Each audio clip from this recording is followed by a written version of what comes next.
Sebelum tahun 1868, Jepang berada di bawah kekuasaan Kesogunan Tokugawa yang menerapkan kebijakan Shokaku atau isolasi total dari dunia luar.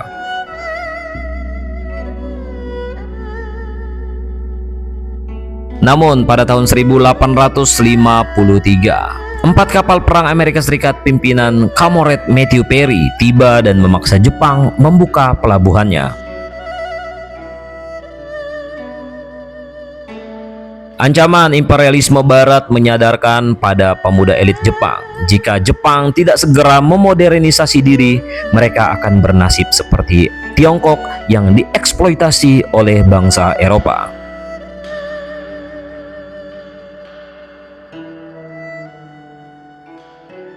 Gelombang ketidakpuasan melahirkan slogan Sono Joy atau agungkan kaisar, usir orang asing, yang akhirnya memicu perang Boshin.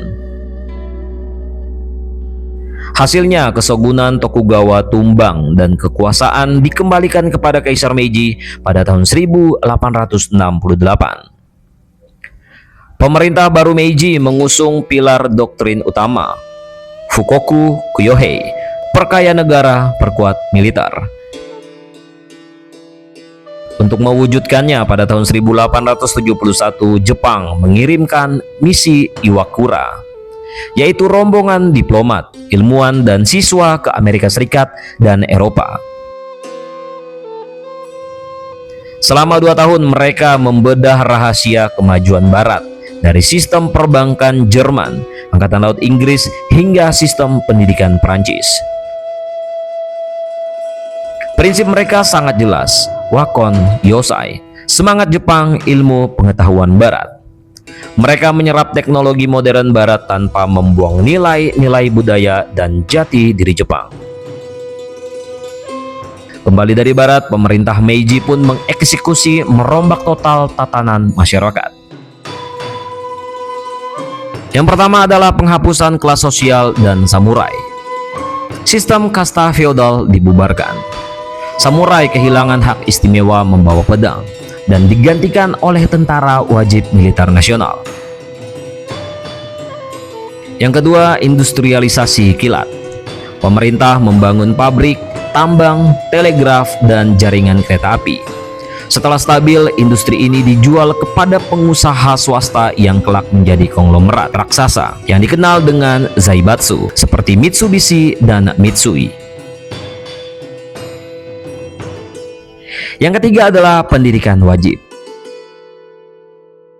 Sekolah umum dibuka untuk seluruh lapisan masyarakat, baik laki-laki maupun perempuan, demi mencetak SDM yang melek huruf dan melek teknologi.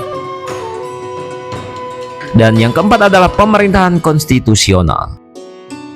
Pada tahun 1889, Jepang mengesahkan konstitusi Meiji dan membentuk parlemen pertama di Asia. Adapun beberapa timeline kunci transformasi Jepang, yaitu pengembalian kekuasaan ke kaisar pada tahun 1868. Kesogunan Tokugawa berakhir, menandai dimulainya era restorasi Meiji dan pemindahan ibu kota dari Kyoto ke Tokyo. Lalu pemberangkatan misi Iwakura. Pada tahun 1871, delegasi diplomatik senior dikirim ke Barat untuk mempelajari teknologi industri dan sistem pemerintahan modern. Peresmian kereta api pertama dimulai pada tahun 1872, di mana jalur kereta api pertama yang menghubungkan Tokyo dan Yokohama dibuka, mengawali revolusi transportasi nasional.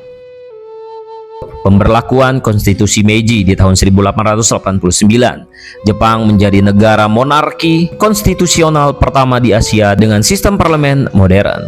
Dan kemenangan atas kekaisaran Rusia di tahun 1905. Jepang memenangkan perang Rusia-Jepang, membuktikan statusnya sebagai salah satu kekuatan utama dunia. Restorasi Meiji membuktikan bahwa modernisasi tidak harus berarti pemberatan atau kehilangan identitas nasional. Keberhasilan Jepang mengubah posisinya dari potensi korban kolonialisme menjadi kekuatan global utama di abad ke-20. Bagaimana menurut coy-coy sekalian, apakah strategi Wakon Yosai ini masih relevan untuk diterapkan oleh negara-negara berkembang saat ini? Tulis pendapat coy-coy sekalian dan bandingkan dengan negara kita. Teh.